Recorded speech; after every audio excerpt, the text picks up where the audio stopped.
Hello lovely buddies, तो welcome back. ये इस ड्रामे की उर्दू हिंदी एक्सप्लेनेशन का पार्ट 13 है। सियोनवो का सॉन्ग सुनने के बाद तो शिन्हो इसको बोलती है कि सियोनवो इस सॉन्ग को डायरेक्ट किसी गर्ल के सामने ना सिंग कर देना, वरना वो गर्ल तो पहली बार ही तुझे दिल दे बैठेगी। और मिनसे से फौरन से पूछती है तो वो भी बोलती है कि हाँ ऐसा ही है। बस सियोलचन और किमनाना इधर सियोनवो को मुसलसल देख रहे थे, पर वो तो सिर्फ और सिर्फ मिनसे की तरफ देखकर मुस्कुराता रहता है। और मन में शिन्हो की बात सुनकर तो बोलता है कि जिसके लिए सिंग किया है वो तो सामने ही खड़ी है, दिल देगी या नहीं इस बात का तो पता नहीं, पर मेरे को तो लगता है कि इसको तो खबर ही नहीं कि मैंने तो दस्तक दी है इसके दिल पर। इधर किमनाना सियोनवो को एक और सॉन्ग सिंग करने को बोलती है, पर इसको बोलते देखकर तो सब लोग हैरानगी से इसे देखने लगते हैं कि मतलब ये तो चमत्कार हो गया कि स्टैचू भी बोल पड़ा। फिर वो सियोनवो को सॉन्ग का नाम बताती है कि ह्यूमन लव ये वाला सॉन्ग सिंग करो, जिस पर सियोनवो सुनकर बोलता है पर ये तो ड्यूट सॉन्ग है, किसी को मेरे साथ सिंग करना पड़ेगा। जिसे सुनकर तो शिन्हो जल्दी से मिनसे को बोलती है तुम्हें आता है क्या ये वाला सॉन्ग, सियोनवो के साथ सिंग करो ना।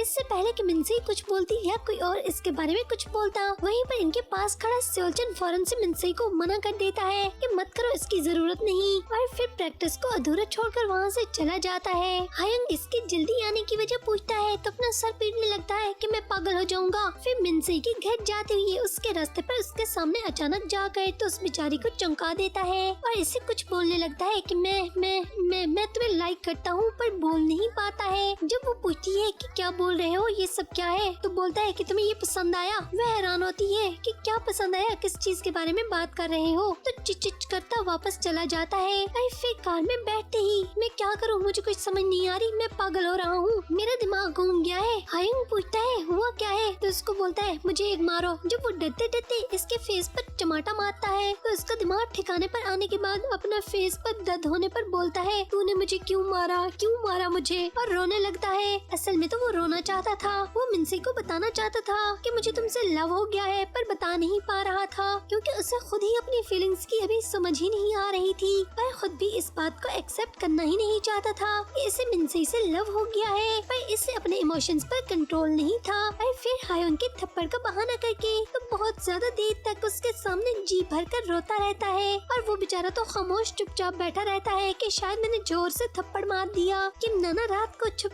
कर सियोनवो के घर के बाहर जाकर एक सॉन्ग की सीडी फेंककर वहाँ से भाग जाती है, वही सॉन्ग जिसका नाम उसने सियोनवो को सिंग करने के लिए बोला था। पर सियोलचन की वजह से मामला बीच में ही अधूरा रह गया था। मॉर्निंग में स्कूल जाते हुए सियोनवो की नजर किमनाना पर जाती है, जो कि म्यूजिक सुनते वक्त अपना सेल निकालती है तो इसका आईडी नीचे गिर जाता है, जिसका इसे पता ही नहीं चलता, पर सियोनवो देख लेता है। वो कार रुकवा कर इसे उठा लेता है। जैसे ही किमनाना को रुकने के लिए आवाज लगाता है, इसे कुछ होने लगता है और वो वहीं पर रुक जाता है। फिर स्कूल पहुंचकर किमनाना के आने का वेट करते हुए इसकी क्लासरूम की विंडो से आते हुए देखने लगता है। इधर सियोलचन भी क्लास में आते हुए विंडो के पास खड़ा देखकर इसे टेक्स्ट करके जरा बाहर मिलने के लिए बुलाता है। बाहर जाकर इससे बोलता है कि तुम्हारी वजह से मैं कल रात को ठीक से सो नहीं पाया हूँ। इसे कल रात मिनसे के सामने सियोनवो के सिंग किए गए सॉन्ग की तरफ इशारा करके बोलता है कि तुम कब से इतने चिपकू हुई हो, जिसको सुनकर तो सियोनवो भी इसके प्रैक्टिस क्लास में उस दिन आई लव यू वाले सॉन्ग की तरफ इशारा करके बोलता है कि पर तुमसे कम ही हूँ, मतलब तुम छुप कर सॉन्ग के जरिए अपने जज्बात का इजहार करो तो सब ठीक, और अगर मैंने सॉन्ग के जरिए से अपनी मोहब्बत का इजहार कर दिया तो साला मेरा कैरेक्टर ढीला हो गया। और इसका मुंह ऐसे ही खुला छोड़कर वहाँ से चला जाता है। वो पीछे से अपनी और मिनसे की अधूरी किस वाला सीन याद करके बोलता है कि कहीं सियोनवो को इनके बारे में ये सब कुछ पता तो नहीं चल गया, उसने इनको ये करते तो नहीं देख लिया था। पर फिर खुद को तसल्ली देता है कि नहीं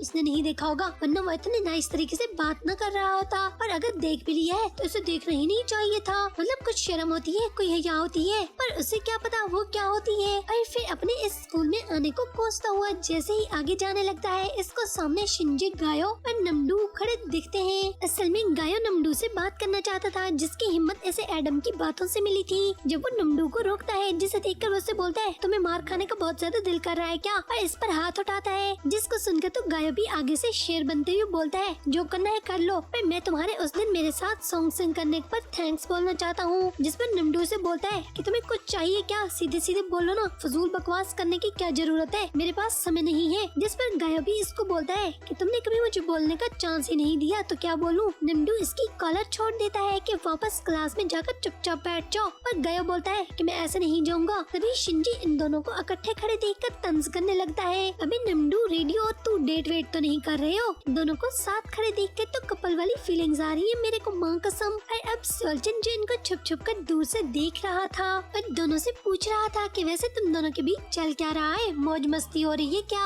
और फिर कलर बार के सभी लोगों के एक एक करके नाम लेकर बोलता है, तुम लोग भी पूरा ग्रुप काफी फनी हो, जरा बताओ तो क्या कर रहे हो आजकल वैसे? तब तक सोल्जन भी इनके पास पहुंच जाता है। जहाँ बोलने की बात हो वहाँ सोल्जन अपनी टांग न अड़ाए, ऐसा हो नहीं सकता है। जब शिंजे इसको बोलता है, इन बच्चों के साथ तेरी प्रैक्टिस कैसी जा रही है आइडल? सही जा रही होगी है ना? तो वैसे आगे से अपनी फिक्र करने को बोलता है, जिस पर शिंजे तंज करता है कि हमारा तो रियल टैलेंट है, हमें प्रैक्टिस की जरूरत नहीं है। जिस पर सोल्जन इसको बोलता है कि हाँ, तुम लोगों को क्यों जरूरत होगी भाई, लाखों करोड़ों के इंस्ट्रूमेंट्स पर पैसे भर कर इन पर जो डिपेंडेंट हो, अगर हम जैसा कोई हो तो सामने आए। हम तो तुम लोगों की तरह इंस्ट्रूमेंट्स पर नहीं बल्कि अपनी आवाजों पर लोगों का दिल जीतेंगे। पर दुनिया में आवाज की ताकत से बड़ी और कोई दौलत नहीं होती मिस्टर शिंजे, जिसका ना तो आपको और न ही आपके डरपोक प्रेसिडेंट मिस्टर माजून ही को अच्छे से पता है। जो कि मैं शर्त लगा कर कह सकता हूँ कि किसी गुफा में घुसा आसपास हमारी बातें छुप छुप कर सुन रहा होगा साला। कि तभी सचमुच में माजून ही अपनी जलकुकड़ी बहन हायरन के साथ इनके पास पहुँच जाता है और सोल्जन को बोलता है कि तुम्हारा थैंक्स, हमने इस बारे में सोचा ही नहीं था कि दौलत के बिना आवाज से भी लोगों के दिल जीते जा सकते हैं। मानो माजून ही लोगों की तो लॉटरी निकल आई थी। असल में इनको कलर बार के प्लान के बारे में पता जो चल गया था, जिसे गलती से सोल्जन खुद ही अपने पाँव पर कुल्हाड़ी मार बैठा था, वरना माजून ही लोग सिर्फ इंस्ट्रूमेंट बजा कर तो परफॉर्म करने वाले थे।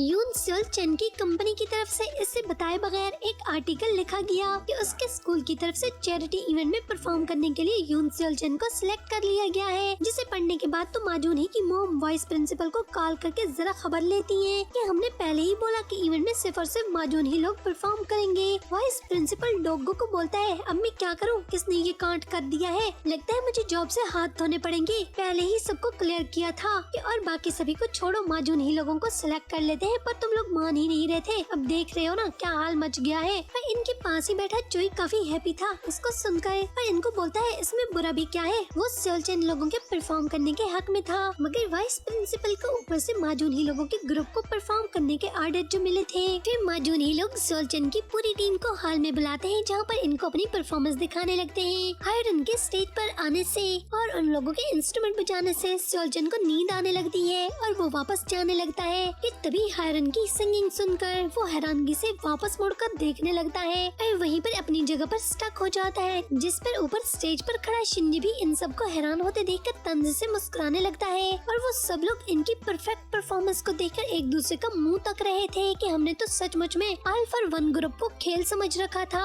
फिर परफॉर्मेंस खत्म करने के बाद तो माजून ही सोल्जन के पास आकर पूछता है कि अब ठीक है क्या, अब हम लोग भी बराबर हो गए ना तुम लोगों के? तभी इनके कुछ भी बोलने से पहले डोगो वहाँ आ जाती है और इनको बताती है कि वाइस प्रिंसिपल भी खुद तुम लोगों के जज बनेंगे। जिसे सुनकर सोल्जन तो बिल्कुल भी हैप्पी नहीं था, पर माजून ही लोग काफी ज्यादा हैप्पी थे कि एक वोट तो इनका पक्का है। सोल्जन क्लास में वापस आकर सोनवो को पूछता है कि तुम्हें पता था ना कि हायरन इनके ग्रुप में सिंगिंग कर सकती है, उसके वोकल्स काफी ज्यादा स्ट्रॉन्ग हैं और वो उनके ग्रुप का मेन पार्ट है, तो तुमने हमें पहले बताया क्यों नहीं? वो बोलता है क्योंकि उन्होंने इससे पहले अपने सॉन्ग्स में कभी भी वॉइसेस यूज ही नहीं की, इसलिए मुझे लगा कि इस बार भी नहीं करेंगे। जिस पर सोल्जन को गुस्सा आ जाता है कि सचमुच में तुम हमारे ग्रुप की जासूसी कर रहे हो ना उनके लिए, मतलब इतनी इम्पोर्टेंट बात तुमने हमें बताई क्यों नहीं? क्या मजाक चल रहा था हमारी परफॉर्मेंस को लेकर? सोनवो सोल्जन को कुछ बोलता है इससे पहले मिनसे इसको सोनवो से माफी मांगने को बोलती है और इसे बोलती है कि तुमने पागल समझ रखा है हमें, ये तुम हो, सिर्फ और सिर्फ तुम हो जिसकी वजह से वो लोग सिंगिंग करने वाले हैं, क्योंकि तुमने इन पर तंज किया था। सोए कुत्ते को तुमने खुद पत्थर मारकर जगाया और जब इसने तुम्हें काटा तो तुम हम पर भौंक रहे हो।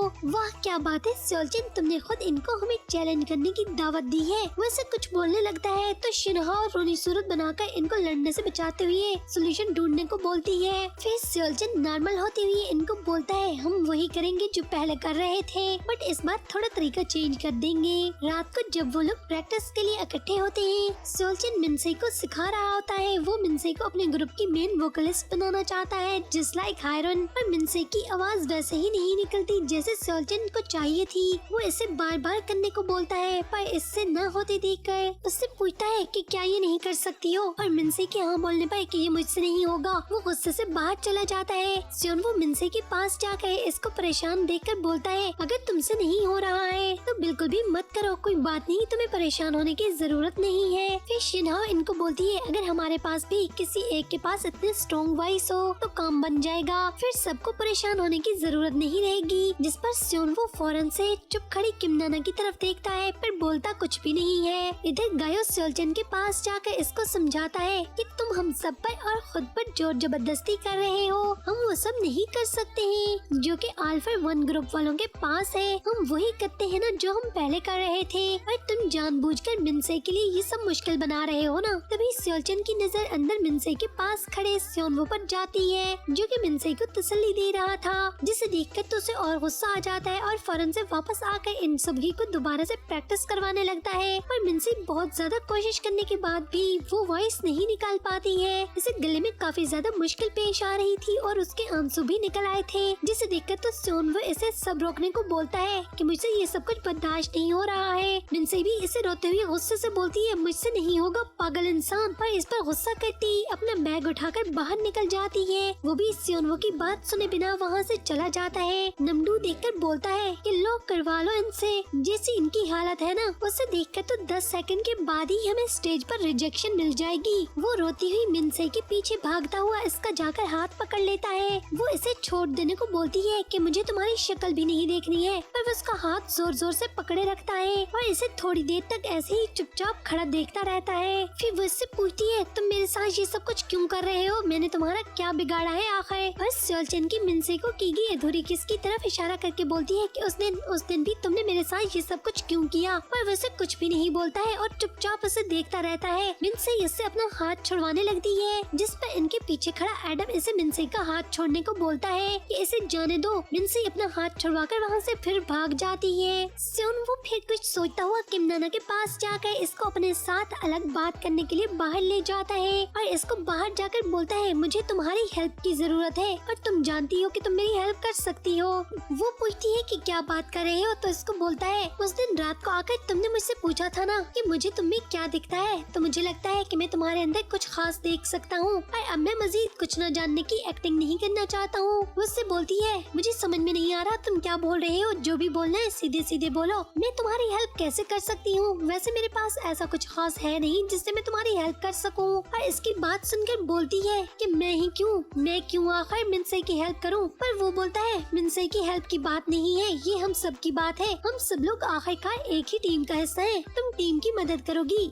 फिर वो इसकी बात सुने बिना इसका हाथ पकड़कर अंदर ले जाता है। वो वापस जाने लगती है पर सियोनवो जो सॉन्ग सिंग कर रहा था वो उसे सुनकर रुक जाती है। वो वही इसका फेवरेट सॉन्ग था जिसे उसने सियोनवो से सिंग करने के लिए उस दिन बोला था, ह्यूमन लव वाला। पर हैरानगी से सियोनवो को देखने लगती है। वो वहीं पर सियोनवो को सिंग करते देखकर स्टक हो जाती है। फिर सियोनवो आधा सॉन्ग सिंग करने के बाद इसको बोलता है आगे तो तुम इस सॉन्ग को अच्छे से जानती हो ना, मैं इसे अकेले से सिंग नहीं कर सकता हूँ। पर वो खामोश खड़ी हो जाती है। सियोनवो इसकी तरफ देखता रहता है और चुपचाप खड़ी सियोनवो की तरफ देखती रहती है। फिर सियोनवो इसको 2-3 बार बोलता है पर इसको मूव न करते देखकर तो वो जैसे ही गिटार रखने ही लगता है कि वो सिंग करने लगती है, जिसे देखकर तो सियोनवो उसकी तरफ देखकर मुस्कुराने लगता है। और फिर सियोनवो भी हैप्पी हो जाता है। और बाकी सभी लोग भी पहली बार किम नाना की इतनी सोलफुल पावरफुल वॉइस सुन रहे थे। ये बिल्कुल वही वाली वॉइस थी जिसके लिए सेओलचन मिनसे को फोर्स कर रहा था। फिर सियोनवो और किम नाना साथ साथ इस सॉन्ग को सिंग करने लगते हैं। फिर सियोनवो को याद आता है कि जब वो किम नाना के पीछे इसको गिरा हुआ आईडी देने जा रहा था और रुक गया था,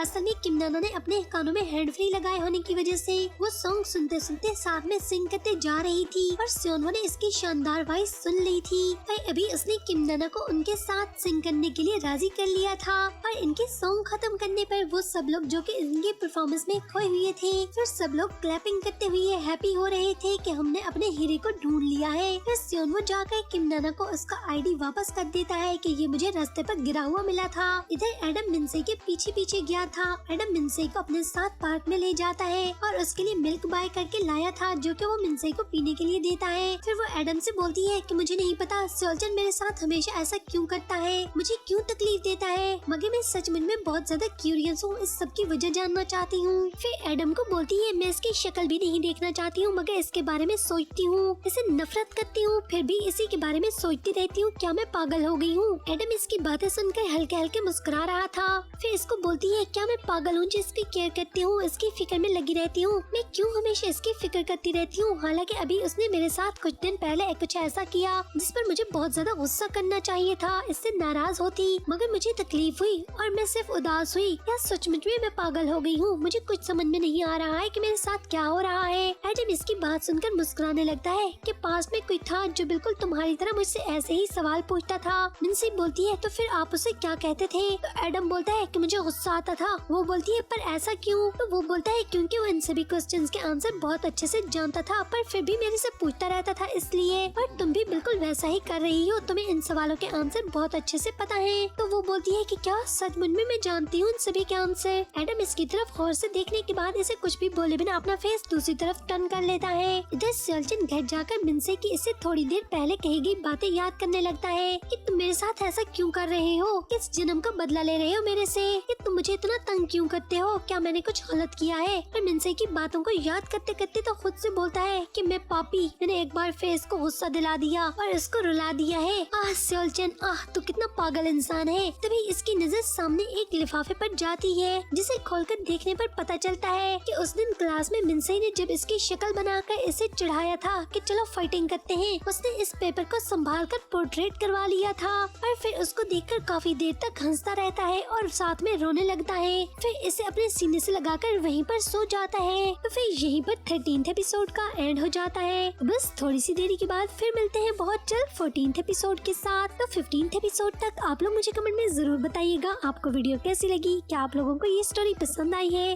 अगर हाँ तो वीडियो को लाइक कर दीजिएगा और साथ में चैनल को सब्सक्राइब करना तो बिल्कुल भी मत भूलिएगा। Thanks for watching lovely buddies. तो फिर मिलते हैं।